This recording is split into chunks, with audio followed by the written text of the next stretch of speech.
How many people came across the border this past weekend?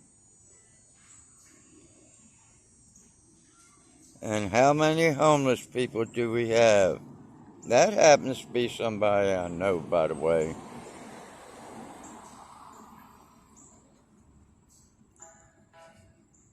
If you happen to see him, don't approach him. Call 911 instead. Developing tonight, a man is in the hospital after being shot near the Westlake MARTA station. Atlanta police say that he was not the target of that shooting. They say the 46-year-old was shot just after 3 o'clock on Browning Street. No word on the extent of his injuries or who the actual target was. Police are investigating. Cobb County Police secured an arrest warrant for a man who they accuse of animal abuse that was caught on camera. We do want to warn you that the video you're about to see is disturbing. Investigators say 33-year-old James Moses was caught on camera throwing a terrier mix against the ceiling in Smyrna. The owner of the dog, named Smokey, tells us that she left the animal with her boyfriend. Investigators say that the incident is now a criminal matter. A conviction for aggravated animal cruelty carries a potential 5-year prison sentence. She's devastated. She had no idea this had happened. The dog had been left in the care of the person, the gentleman that had thrown the dog. The old see something, say something is important. We know that animal abuse is tied to other crimes, elder abuse, child abuse, domestic violence, even organized crime. Smokey has since been returned to their owner, and we're told there do not appear to be any permanent injuries. However, Moses is not yet in police custody. Some scary moments for students at one downtown Atlanta school. They were placed on lockdown while police searched for a wanted man in the area. Police haven't released the man's name or said what he was wanted for. All they said is that they were searching on Lucky Street near Centennial Academy Charter School. In the video, you can see several police officers nearby. School officials say nobody was hurt during the search. A Good Samaritan who was severely injured in an Austell hit-and-run earlier this month still has a long road of recovery ahead of him. He says he can't really work and struggles to walk. And now he's calling for safety improvements on the road where he and a 63-year-old woman were hit. Fox 5's Eric Mock joins us live from Cardell Road, where in Austell it happened. And Eric, just a terrifying crash. Absolutely. You know, here's the spot actually on Cardell Road where Keith Payne says he and Deborah Wright had just helped the driver change a pop tire. He was helping Wright get back in her own car. Then another driver slammed into her car, sending them both to the hospital with very serious injuries. Now, notice how dark it is out here. A lot of the light you're seeing is actually the lights that we are shining over here so that you can see it. It's pretty dark in that little pocket there, and that's something Payne says needs to change. After being thrown 20 feet into a ditch and bleeding profusely from a cut artery in his head, Keith Payne says the worst part was that ride to the hospital. Oh my God, every bump. I mean, because it's every bump hitting on my ribs. Oh, that was horrible. Keith Payne says it wasn't until he got to the hospital that he learned the full extent of his injuries. My right lung had collapsed. It's still hard to breathe. Oh, yeah. Yeah, it's still, I can't, if I cough, I'll cry. Now he has to go back to the doctor after his legs started swelling up, making it difficult to even walk. Payne is self-employed and can't go back to work for at least the next 4 to 6 weeks. Working for yourself, you make money day to day. You know, and when that stops, it stops right then. There is no paycheck to come. The speed limit on Cardell Road is 35. He says he often sees people going much faster. My mailbox has been knocked down probably 100 times. And when I got out of the hospital and come home, guess what? My mailbox was down. Payne also says the lack of street lighting doesn't help and would like to see more here. You know, some nights are lit up by the moon, but when it's not, you can't see your hand in front of your face. We reached out to Cobb County to ask about improvements for Cardell Paintballs. Road. The County Department of Transportation says it hasn't received any complaints about this stretch, but since we brought it up, it will initiate a traffic study to see if it can add any safety improvements. Now, there is a GoFundMe for Payne to help pay for his ongoing medical bills, and he says he's going to have quite a few in the future, of course, from these kind of injuries. And, you know, he also is trying to find out how Deborah Wright is doing. We weren't able to find out an update on her condition tonight. And The driver who hit them on Cardell Road, he is still in the Cobb County Jail facing felony hit-and-run charges and tampering with evidence charges. For now, reporting live in Cobb County, Eric Mock. Several dozen illegal immigrants are currently housed at St. John's Villa Academy. It's a Roman Catholic private school that's been closed since 2018. New York City officials say they are not vacating the site despite the judge's order. Instead, they will appeal. They say they're trying to manage the national humanitarian crisis. Using immigrants as a distraction. Cartels allegedly bring in loads of immigrants at one place and then smuggle drugs at other locations. Here are the details. Mexican drug cartels are flooding the southern border with illegal immigrants. U.S. Border Patrol Chief Jason Owens says that's used in part as a distraction, so cartels can smuggle other things into the U.S.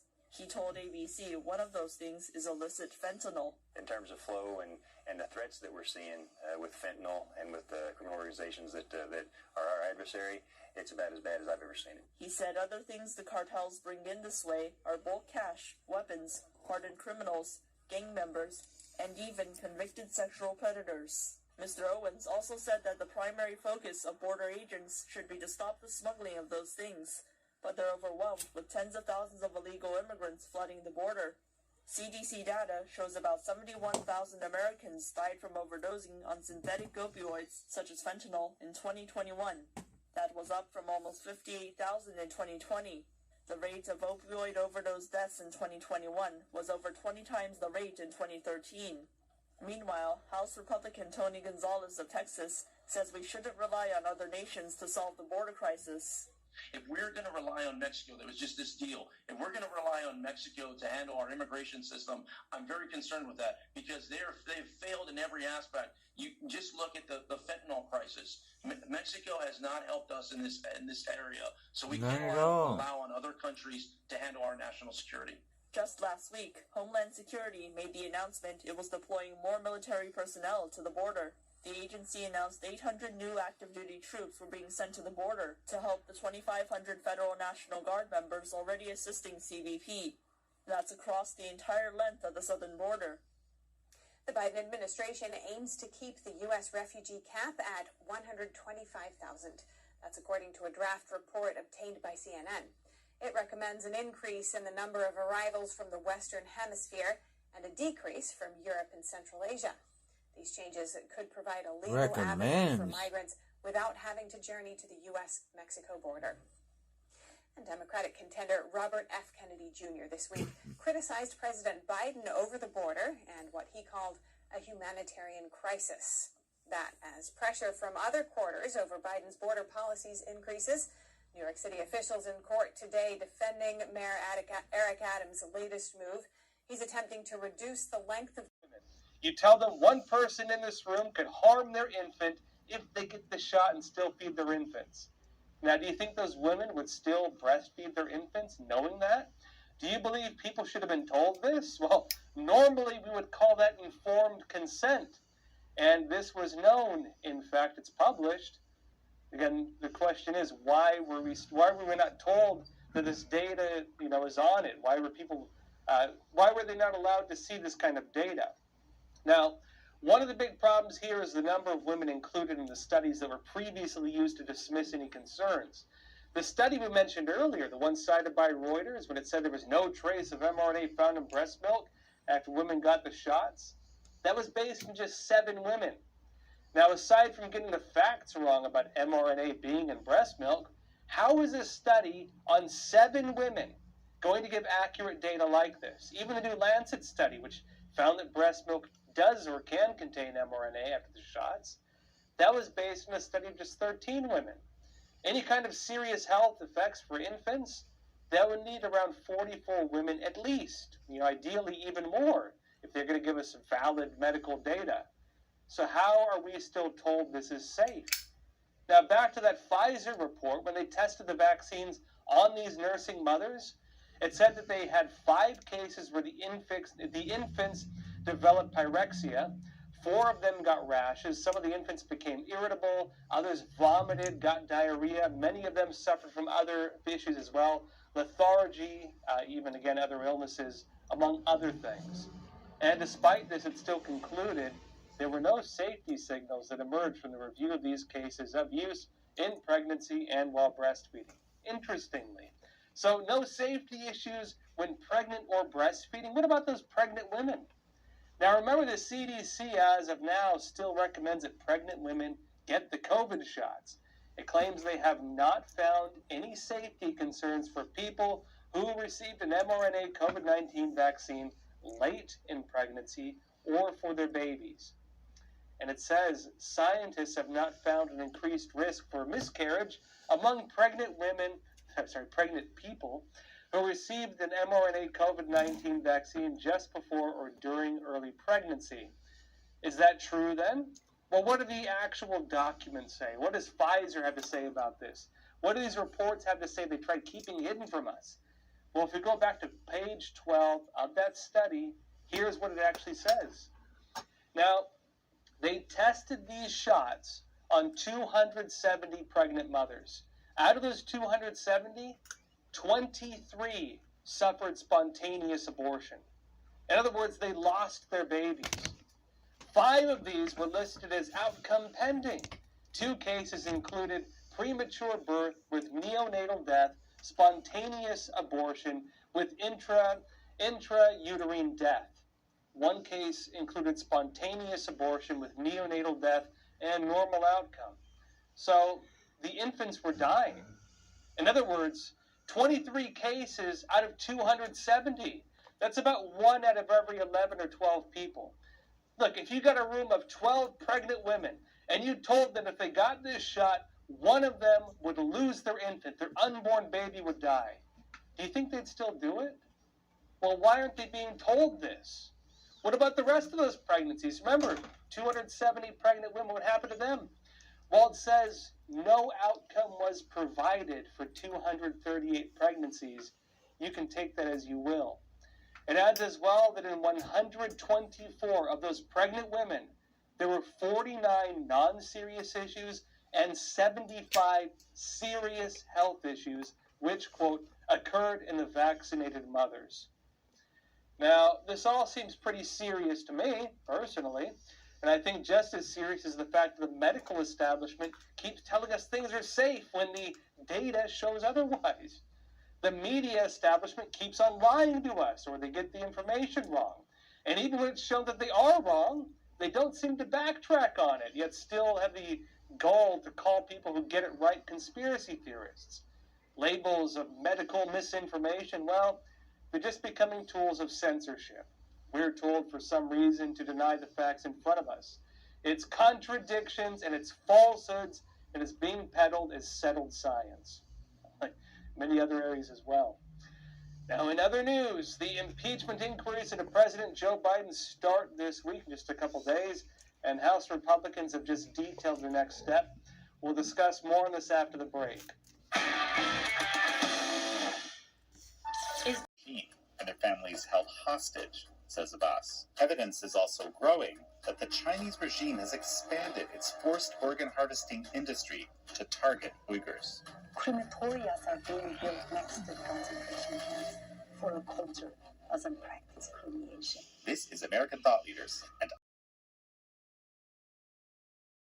with the rise of fentanyl. In response, the mayor has voiced her support for Senate Bill 43. The bill expands standards for detention and treatment for those with addictions. The bill has passed the California legislature and is waiting for Governor Gavin Newsom's signature. On the same day, the city released its latest overdose report. SF police reported that they had made 1,000 arrests for drug use and sales and seized over 158 pounds of drugs between May and September. Brazen drug use in broad daylight and overdose deaths setting new records. We've seen them in our beloved metropolitan cities, and it seems to worsen. Our San Francisco-based reporter Jason Blair tells us more about the drug crisis in San Francisco. Here's the look at our conversation earlier in the day.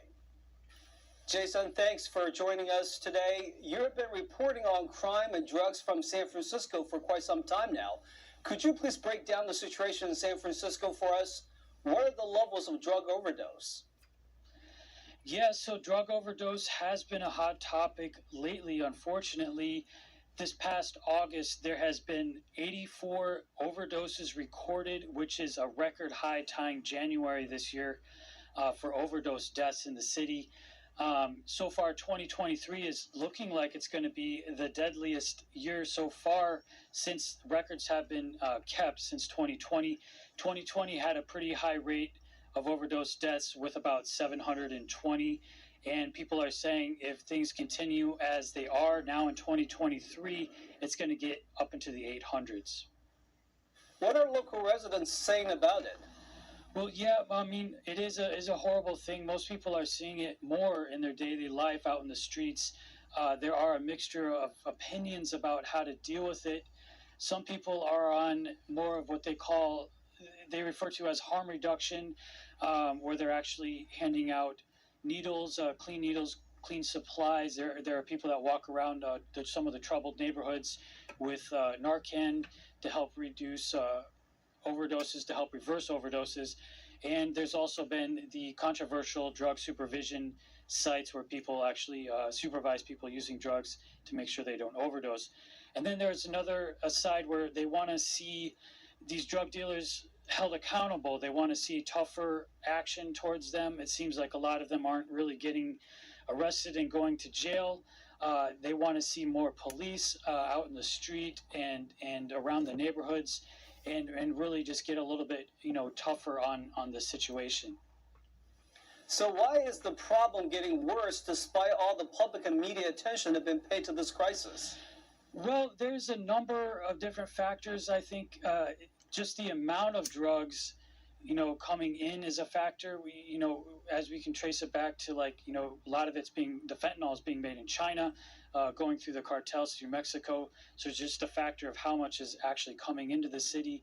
Then there's the factor of how are the drug dealers being held accountable. There was recently a homicide charge where a dealer was charged with second-degree murder for giving a lethal dose to somebody, and they died as a result. So some people are mixed on how effective that's going to be in this situation. And then, and there's a number of other factors in place. What are city officials and others doing to help? Again, it goes back to the mixture of opinions. A lot of them want to take the more lenient approach. They want to support. They don't want to be too tough, on the drug dealers and on the people out in the street. And then other people, they're kind of sick of it. They want more police. They want these people thrown in jail. And then there's a lot of people that just kind of are advocating for everything. We need a little bit of this and that. We need both, some of the what the people call harm reduction area, and then there's also we need to get people in jail. We need to get people into rehab and support absence-based, rehabilitation programs. And for instance, Matt Dorsey, he's one of the supervisors here. He himself is fairly open about his past addiction issues, and so he advocates, for a good mixture of things to help deal with this issue. And mainly, they need to a lot of people are advocating that they need to work together and try to come up with, some solutions together. Thank you, Jason.